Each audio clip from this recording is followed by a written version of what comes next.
The weight of recognition. The piece lasted exactly 47 minutes. Dex sat in the Nightingale's co-pilot seat, watching 17 versions of the stars stream past. His body still ached from 3 hours in the space between dimensions, muscles protesting the return to singular existence, joints remembering what it felt like to exist everywhere and nowhere simultaneously. Elara had insisted he eat something, and he'd managed half a protein bar before his stomach rebelled. "You're doing it again," Elara said from the pilot's seat. Dex blinked, focusing on the single version of her face instead of the 17 overlapping images his enhanced perception insisted on showing him. Doing what? Overthinking. She reached across and took his hand, her touch warm and solid and singular. "You passed their test. You came back. You're still you." "Am I?" The question escaped before he could stop it. "The Precursors called me the most dangerous being in the galaxy. They said others would seek me out to learn from me or destroy me. How is that still me?" Elara squeezed his hand harder. "Because you're sitting here questioning it instead of claiming certainty. Because you're worried about being dangerous instead of reveling in power. Because you still care about a weekly coffee ritual with Garrett and whether Admiral Strand will believe our evidence." She paused. "Because you told me you loved me before walking into infinity, and that's still the bravest thing you've ever done." Dex felt something tight in his chest loosen slightly. "I meant it. I mean it. I know." She leaned over and kissed him, quick and fierce. "Now stop spiraling and help me figure out what we're going to tell Strand when we arrive in 4 days. 4 days. 4 days until they reached Starbase 447. Until they had to explain everything that had happened. The Crucible's destruction, Chen's death, the Cretharium escort, the Watcher's test. 4 days until the galaxy learned that the ancient weapon was gone and that Dex Holloway, former maintenance worker, had become something the Precursors themselves recognized as unprecedented. The comm panel chimed. Elara glanced at it, then stiffened. "It's the Cretharium." Dex straightened, forcing his scattered perception to focus. "Put them through." The pheromone translator activated, converting the swarm's chemical communication into human speech. "Bridgemaker. The Watchers beyond time have departed. They fold dimensions around themselves and vanish. We watch them go." "Thank you for standing with us," Dex said, "for being willing to fight if necessary." A pause as pheromones translated. "We honor debts. You broke a pattern 3 million years old. You destroyed the device that consumed 17 civilizations. You called us for justice against those who killed our convoy. These debts we repay with escort and witness." "The debt is paid," Dex replied, using the formal phrasing Resonance had taught him before she died. "The swarm's honor is recognized." Another pause. "One thing more, Bridgemaker. The Watcher spoke to us before departing. They said to tell you, what you have become cannot be unmade. What you have proven cannot be forgotten. The pattern is broken, but patterns always reform. Choose wisely what shape yours will take." The connection terminated.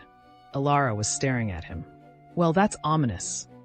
"Everything about the Precursors is ominous," Dex muttered. He rubbed his temples, trying to ease the constant throb of multidimensional perception. "They transcended 3 million years ago, and they're still cryptic. At least they acknowledged you passed." Elara turned back to the navigation display. "Though I'm not sure I like the implication that other patterns will form around you." Dex didn't either. The Precursors had warned him. Others would seek him out. Those who craved certainty would see him as a threat to be eliminated. Those who sought power would want to learn his secrets. Those who hoped for transcendence would view him as a guide. He'd become a nexus point, a gravitational well in the fabric of galactic politics and cosmic evolution. He just wanted to stop a weapon from enslaving the galaxy. "Dex." Elara's voice had changed, gone sharp and focused. "We have an incoming transmission, military encryption. It's from Starbase 447. Dex's heart rate spiked. "Strand? Authenticating now." Her fingers flew across the console. "Yes, it's him. Audio only." She activated the channel. "Nightingale, this is Admiral Victor Strand." The voice was exactly as Dex remembered. Measured, controlled, revealing nothing. "I'm transmitting on a secure channel. Do not respond until I've finished." Elara glanced at Dex. He nodded. Strand continued. "The Cretharium swarm contacted the Galactic Assembly 6 hours ago. They announced that the human conspiracy to claim the cosmic crucible has been stopped, the device destroyed, and Admiral Chen dead. They credited a human named Dex Holloway and a scientist named Dr. Elara Vos with preventing galactic catastrophe. A pause. The assembly is in chaos. Half the species want to award you honors. The other half want you arrested for destroying a precursor artifact. Humanity's position is complicated. Dex's stomach dropped. The conspiracy ran deeper than we knew, Strand said. I've arrested 47 people in the past week, including 3 assembly representatives and a Supreme Court justice. But there are more. There are always more. And now you're coming home as the person who destroyed the crucible, the weapon they killed for, the device they started a war to claim. Another pause, longer this time. I need you to understand what you're walking into. You're not invisible anymore, Mr. Holloway. You're the most visible person in human space, possibly in the entire galaxy. Elara reached for Dex's hand again. The Lumineth matriarch has requested an audience, Strand continued. The Thryn want to know if you're a warrior worthy of blood honor. The Vexians are demanding you be tried for destroying irreplaceable ancient technology. The Cretherium have declared you bridge maker and placed you under their protection, which has diplomatic implications I don't even want to think about. Strand's voice softened slightly. What I'm saying is, you can't go back to maintenance, Dex. You can't disappear into the station's infrastructure and watch the universe move around you. The universe is watching you now, and it's waiting to see what you'll do next. Silence stretched across the channel. I've kept your mission classified, Strand finally said. Only a handful of people know the details of what happened at Cathara. But the Cretherium announcement means I can't contain this much longer. Within 48 hours, every news service in human space will be trying to find out who you are and what you did. Within 72 hours, they'll succeed. I'm sending you a data packet with everything you need to know. Political positions of various factions, media strategies, security protocols. Dr. Voss, I'm also including analysis of the conspiracy's remaining infrastructure. We need your help identifying targets for investigation. Another pause. You did good work, Strand said quietly. Both of you. You stopped something that would have enslaved the galaxy. You broke a pattern 3 million years old. But now you have to live with the consequences of being the people who did that. And I'm not sure anyone is prepared for what those consequences might be. The transmission ended.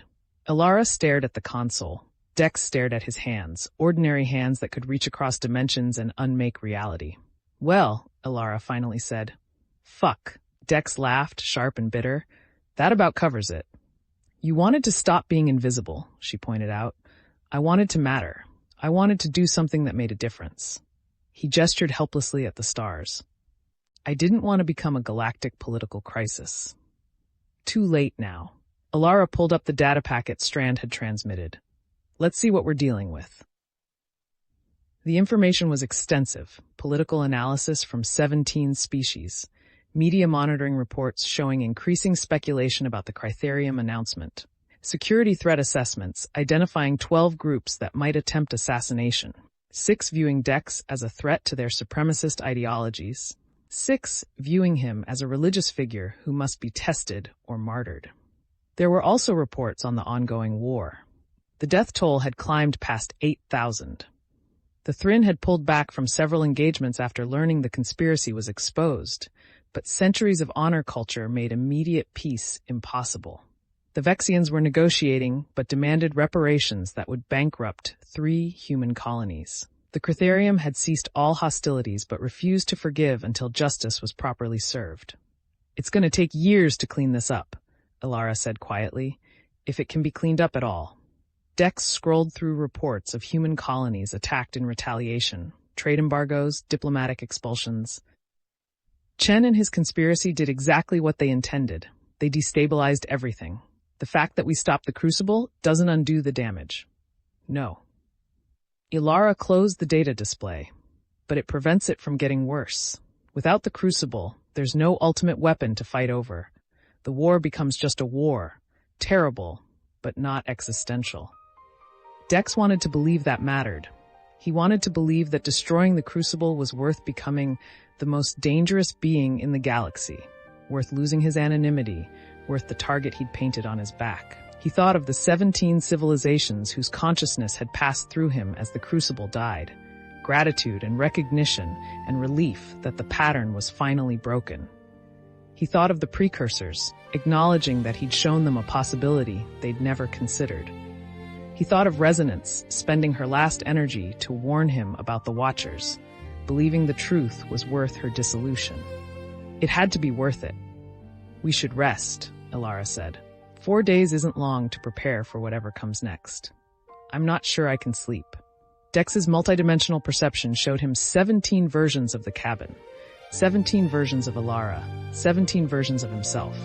"I keep seeing everything at once. It's exhausting." "Then let me help."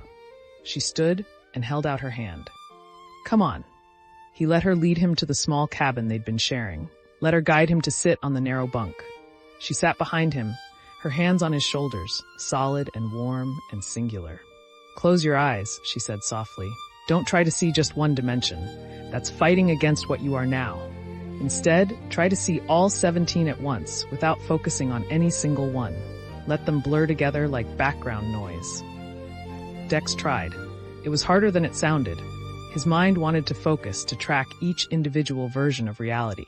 But gradually, with Elara's hands anchoring him and her voice guiding him, the 17 layers began to blur into something almost peaceful. Not singular vision, but harmonized perception. "There," she murmured. "Better?" "Yeah." He leaned back against her. "How did you know that would work?" "Because you're not broken, Dex. You're just different now. And different doesn't mean wrong, it just means you need new strategies." She kissed the top of his head. "We'll figure this out, all of it.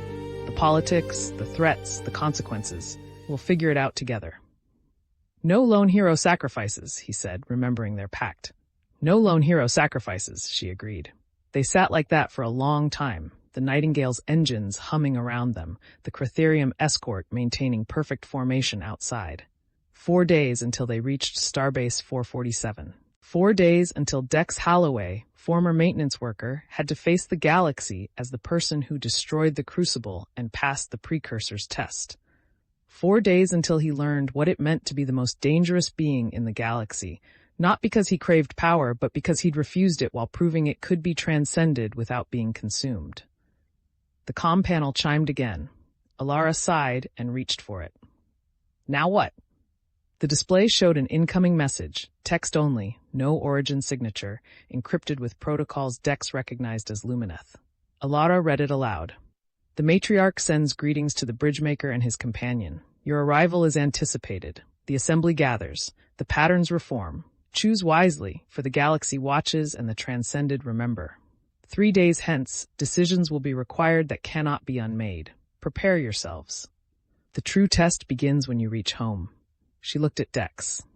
"Well, that's not ominous at all." Dex stared at the message, his 17-layered vision showing him multiple versions of the words, multiple interpretations, multiple possible futures branching from this moment. The Precursors had warned him. Strand had warned him. Now the Lumineth were warning him. He'd broken the pattern, but patterns always reformed. The question was, what shape would his pattern take? And could he live with the answer?